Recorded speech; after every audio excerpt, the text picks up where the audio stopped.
माता लक्ष्मीचे पूजन करण्या अगोदर आपल्या घरातील नकारात्मक जी काही ऊर्जा असेल तर ती ऊर्जा पहिली घालवावी लागते आणि त्यानंतरच माता लक्ष्मी आपल्या घरात येते.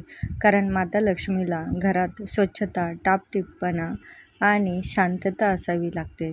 घरातील जी काही नकारात्मक ऊर्जा घालवायची असेल तर त्यासाठी आपल्याला लक्ष्मीपूजनाच्या अगोदर 8 दिवस म्हणजे साधारण 13 ऑक्टोबरपासून ते 20 ऑक्टोबरपर्यंत ही सेवा करायची आहे. तर या सेवेसाठी आपल्याला पिवळ्या मोहरी आणि जे काही आपण घरामध्ये देवघरामध्ये अगरबत्ती लावतो किंवा धूप लावतो तर त्याचा भस्म हा आपल्या डाव्या हातावरती घेऊन आपल्याला उजवा हात त्याच्यावरती ठेवायचा आहे आणि आपल्याला या ठिकाणी साधारण 11 किंवा 1 वेळेस आपल्याला कालभैरव अष्टक घेऊन त्याचबरोबरीने आपल्याला 1 किंवा 11 वेळेस वेदोक्त वल्गासूक्त म्हणून आपल्याला ही सेवा करायची आहे आणि जो काही भस्म आहे तो आपल्या घरातील सगळ्या कोपऱ्यामध्ये टाकायचा आहे. तर ही सेवा आपल्याला सकाळी करायची आहे आणि फक्त 2 ठिकाणी आपल्याला हा मोहरी आणि भस्म टाकायचं नाही. तो म्हणजे एक बाथरूम आणि दुसरं म्हणजे एक टॉयलेट.